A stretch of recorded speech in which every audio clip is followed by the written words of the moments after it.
welcome to SGSH Publication. So today we are having Joshua sir with us. Firstly, I would like to congratulate you, sir, for having your book published with us. And now, when the book is live on all the platforms, so how are you feeling, sir? Thank you once again for having me in this interview, and I'm very happy to be associated with the SGSH Publications. As of now, this is my book which is being published, so I'm very happy, and and I'm actually excited also because I'm getting a lot of good reviews from my friends. Amazing, sir. Okay. Sir, firstly, tell us about your book. Like, what is your book basically about? हमारी audience को उसमें क्या कुछ जानने को मिलने वाला है? Okay, my book is a basic, simple storybook, and actually I have written a lot of stories. So I just wanted to when I wanted to publish my book, I thought of choosing this story, and this story is for children as well as adults. But basically, this is a children's book, and it contains 6 chapters. And this story is about a boy who, when he is, when he is exposed to the society, that he is showing himself as a perfect boy, because everyone wants them to show themselves outside good, but when their inside comes out, then it is very difficult for them to handle the situations, and how his parents are helping him, how his teachers are helping him, and how he is getting the courage to confess and lead a better life in his next half of the life. So this is about a basic story. Okay, sir. So, sir, when we talk about courage, right? In today's world, it's like we all lack courage for for so many things. Like even when it comes to speaking, even when it comes to communication, and putting forward our points. So, what would you like to say about it?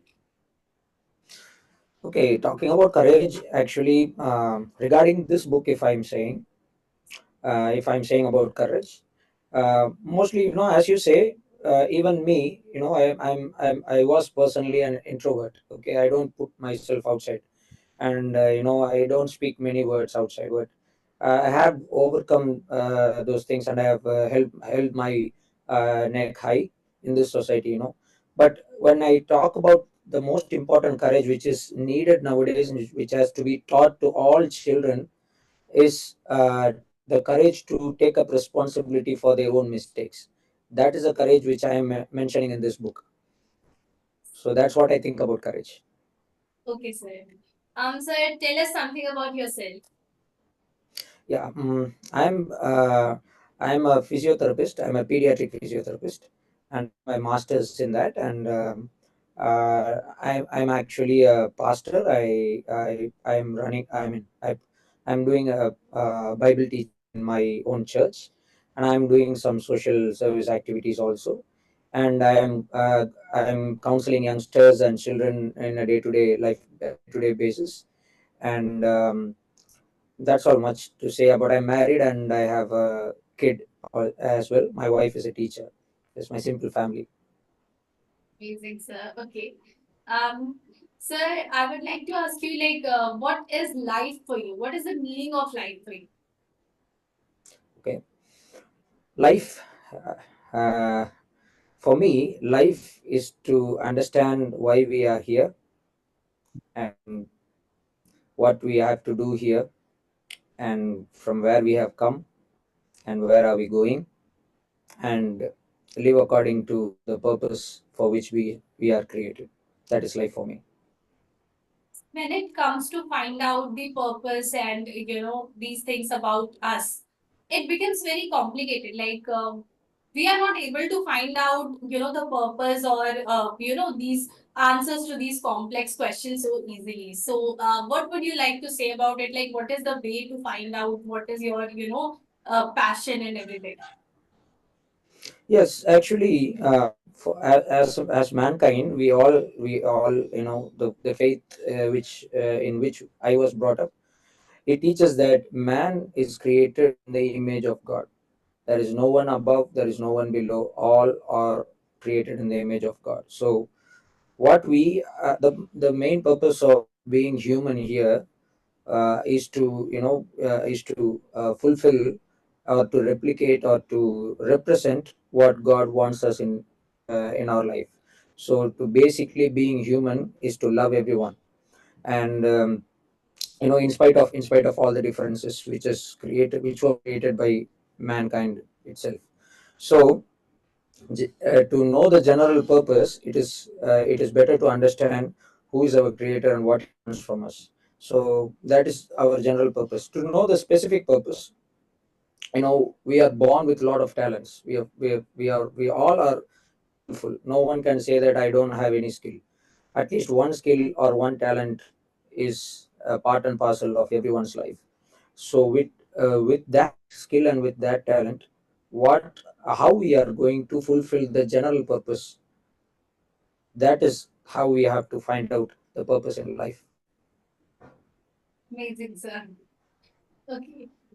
Sir, I would like to, like, when you were saying this about that we should know who has created us, and then, but when we, read about all of these things, then if you are thinking a little bit logically, then there always comes one thing, like if someone has created us, then who has created him? So, Yeah, that's a good question. yeah. So there's That's always a these good kind question. of questions in our heads. So, like, if you can kind of explain it a bit, it would be better. Yeah, that's a good question which have been asked many times, but my simple answer would be, um, you see the if you logically think that if I want to say that the whole universe is being created by one person, I don't say one power, I say one person, because power does not have mind. Power is just an energy. It needs a person to use the power. Yeah. So when I see this universe, I can say that it is being created by one person whom we call God, generically, in all ways of life. Yes.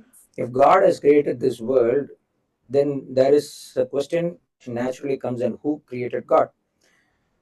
Which means we imagine ourselves that if the God is being created, then that question goes like a cycle. Who created the God? Who created the God? Who created the God? Who created the God? Yes. So it is an unanswered question.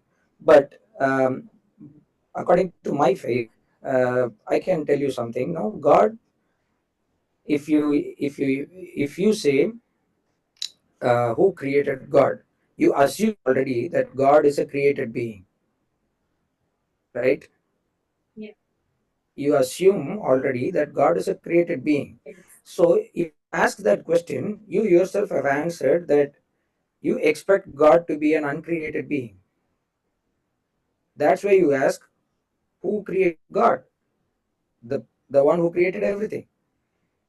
You know? Yeah. So the first person who has to cause everything cannot be inside the cause itself. Okay. No, the person who has to cause everything Yes. to occur, he cannot be inside the cause itself. He has to be outside. So Yes. God is someone who is outside time, Okay. matter, and space. So he has created. So I can say like this, that once upon a time there was a time and there was no time. Yes. Then Exactly. the time came for the time to come because God created it. Okay. That's So that's amazing, the but a little bit complicated as well. yeah. Okay. So, sir, what do you like other than writing? Yeah, actually, I write a lot, but this is the first time I was able to publish. So most of the time, I study a lot. I all kind of books. I read a lot. So I like reading, and I like writing, and I like speaking about what I read. So mostly teaching. Amazing. Okay, sir. Sir, tell me about how did your journey of writing started?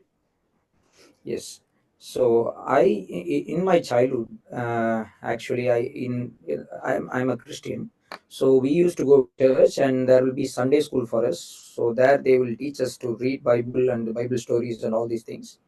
So Bible itself is a library. It is a book with which has 66 books inside.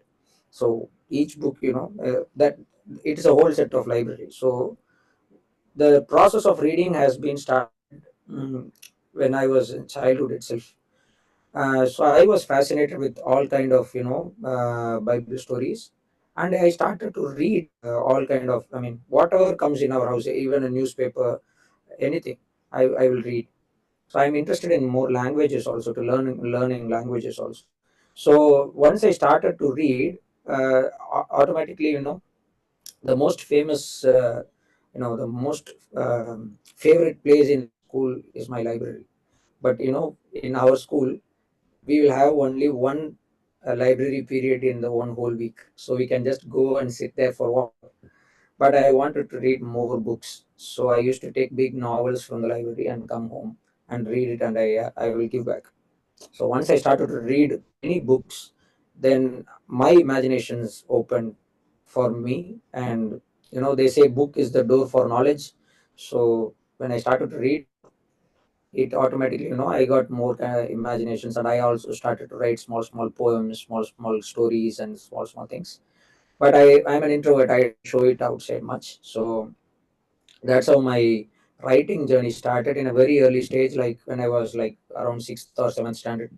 From that time itself, I write small things. But later, I self-educated myself, watching writing classes in YouTube for hours, and watching many, how to write a story, how to write a novel, how to write a thesis, all these things. I took classes, and now I cannot say that I'm a very good author, but yeah, I'm just learning how to write. Amazing, sir. Okay. Sir, I would like to ask you, like, when we are talking about courage over here, since your book talks about it. So, like, courage in itself is a term that is, quite.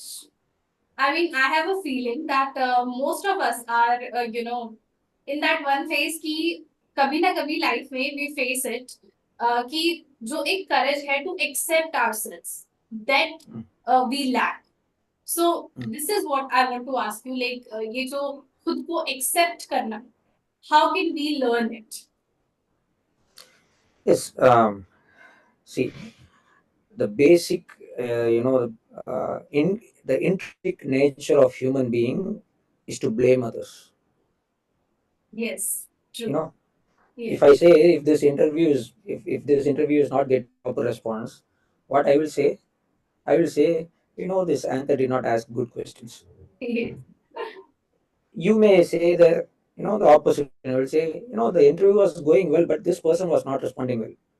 This is the basic thing which is inside us. But we are always learning. Our brain is always learning. Being in a medical field, I can say something about neuroplasticity in brain. The term neuroplasticity means, the ability of our brain to rewire itself. When we are practicing one thing again and again, our brain will be able to rewire itself, and that practice may become a habit in our lives. So this evil nature of blaming others has to be rewired. How can it be rewired? By teaching our youngsters the habit of accepting their mistakes.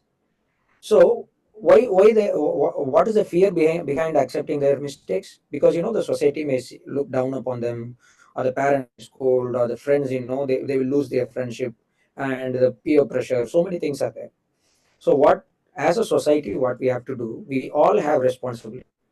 We cannot blame one person. We all have responsibility. As a teacher has a responsibility for the student. Whenever the student lies, the teacher has to talk with them and give them confidence that even if you have did some mistake, you come out and say, yes, I did mistake, I'm sorry, I won't repeat it again.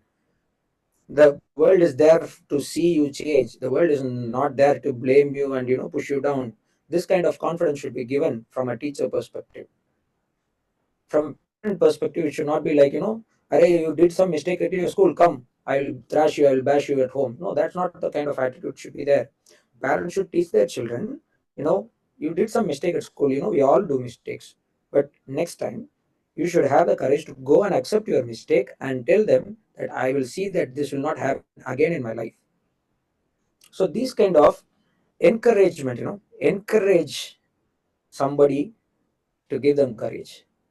Just an en in front of courage. That is the mantra. Great, sir. Okay.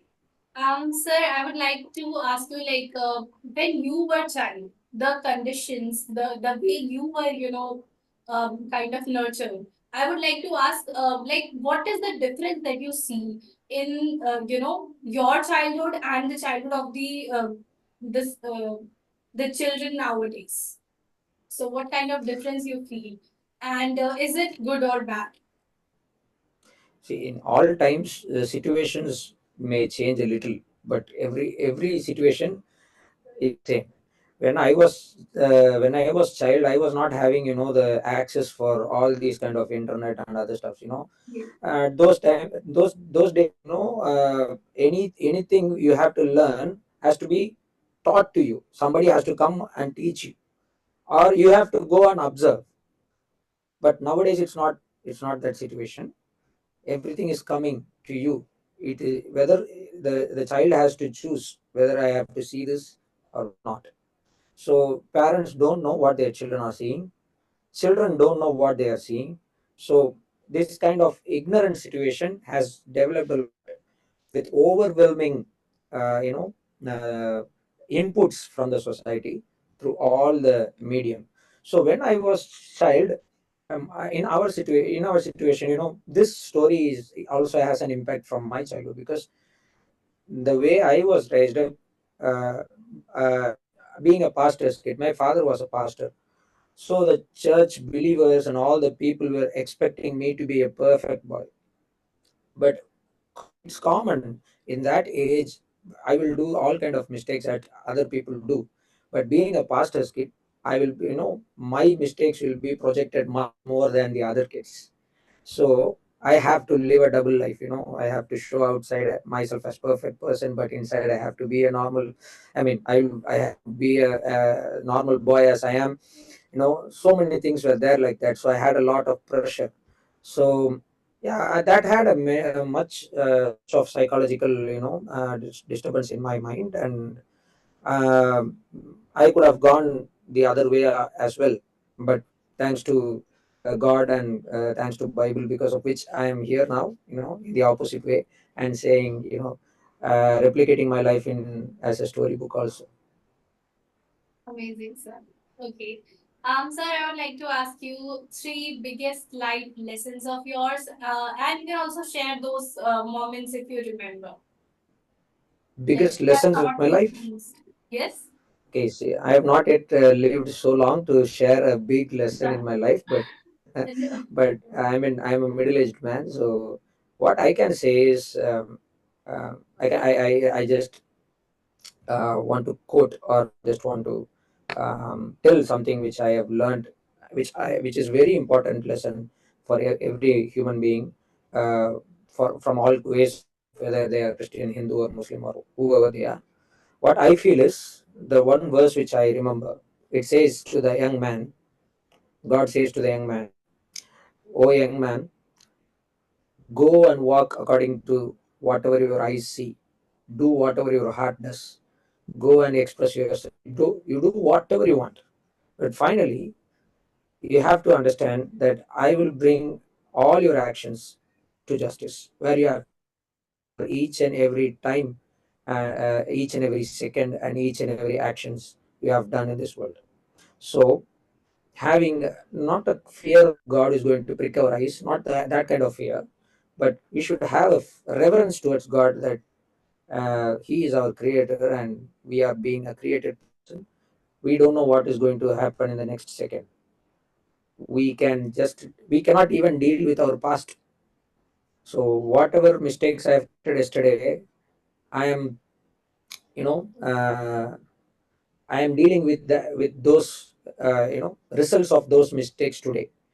So if I do something which is not proper today, then I have to deal with it with this tomorrow.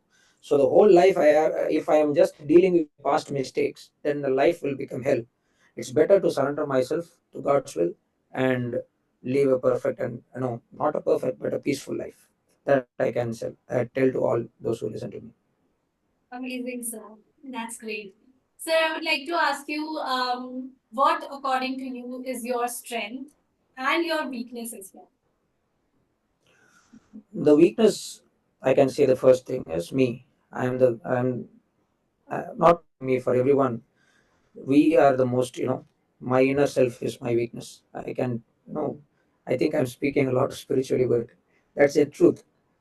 Whatever I think, whatever I want to do, I cannot do outside. Everyone.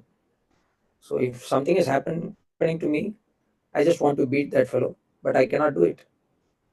So my weakness is what I think, but my strength, I can surely tell that it is God and it is His guidance. That is my strength. Amazing. I told you earlier that I could have gone the other way, Yes. but I'm in the opposite side now. Okay, so sir, there's a book called Lucifer Was Innocent, written by Thief Persana. So this is the book जिसमें जो perception है हमारे, उनको पूरी तरीके से एकदम change कर दिया गया है कि जिस गॉड को हम मान रहे हैं is in some way a devil, and जिसको बुक्स में या स्पिरिचुअल बुक्स में जहाँ पे जिसको डेविल बोला गया है उसको इनोसेंट बताया गया है। तो आपका क्या थिंकिंग है about whole of this? What do you think about it? That Yeah, I have not yet read the book completely, but the idea or the concept which you are telling is, I can understand that Lucifer being, he just want to show himself innocent. That's that's the synopsis of that book. So Yes. if that is how Lucifer wants to argue, or the person who wrote it wants to argue, I just want to say my suggestion. It's not an argument, but what is evil? What do you say as evil? What do you think is evil? You I just let me know. I mean, I'm being an anchor now. What do you think as evil? Evil is anything that kind of you know हमारी जो खुद पे विश्वास है, खुद पे जो strength है, उसको कहीं ना कहीं जो ब्रेक डाउन करे। Like for Yeah, me, I see, think it that way. yeah, see, evil is objective. It's not subjective. Okay. Okay, Yeah. if evil is subjective, that means you define what is good and what is evil for yourself. I define what is good, what is evil for myself. Yeah. If the whole world thinks like this, then there is no good, then there is no evil, whereas good and evil becomes a perception, not objective. So nobody can say what is good and nobody can say what is evil. Yeah. Do you understand what I'm saying? Yes. So evil and good has to be defined, Yeah. or else you cannot say what is good or what is bad in this world, Yes. right? Yeah. So if you are a believer, good and evil, if there is a good, if you believe that something is good and there is something evil, then the person who created us has the authority to decide what is good and what is evil for us. If you are creating something for mankind, suppose you are creating a robot or a software to help people, you are the person who defines what is what is right for that software to do and what is wrong for that software to do. Yeah. So God, as a person, he has the authority to say what is good and what is evil, and it is explicitly mentioned. I can talk from Bible, what is good and what is evil, and it is clearly evil when you disobey what God says. And God is not a kind of dictator or a sadist, that he will put some conditions and we have to obey it. It's not like that. God gives choices and he explains the consequences. And this person chose the opposite side. and he is dealing with the consequences.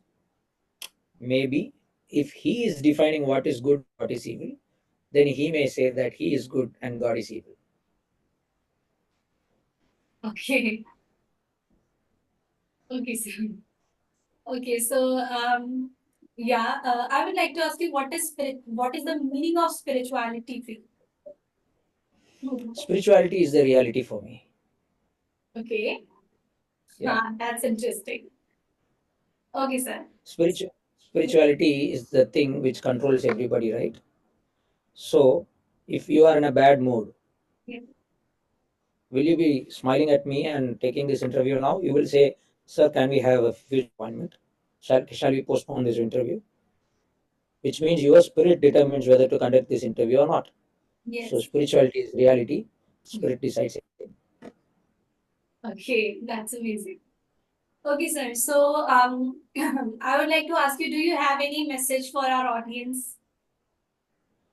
Yeah, see, I'm not, I'm not a philosopher, but yeah, regarding my book, I can tell a message that whoever, I request my audience to please buy this book and read it.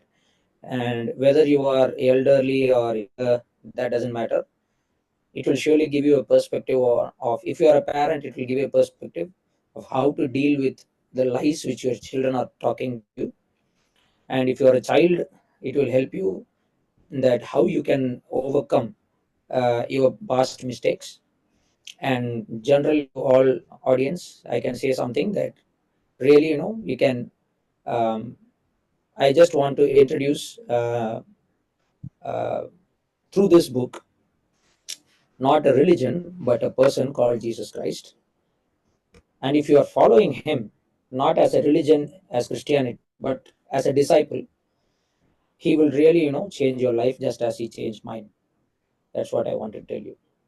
Thank you. That's great, sir. Okay, so sir, how was your experience with SGSH publication, and do you have any suggestion for us so that we can improve our services more? I don't have any suggestion, but I was really overwhelmed when when I had a good relationship with your publication, because I'm really, satisfied with your publication. Because before coming to you, I opted for other publications as well. I want to blame them, but I just want to tell something very positive in your publication, that you guys are really transparent and honest, and the way you treat your clients is very nice.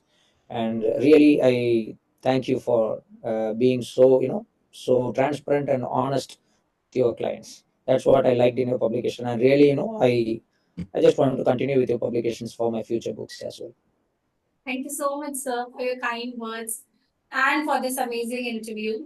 I really got to learn a lot and got some new perspectives as well. So, thank you so much for this amazing interview. I hope our audience would also have enjoyed this interview a lot. So, thank you. Thank you, ma'am. Thank you so much.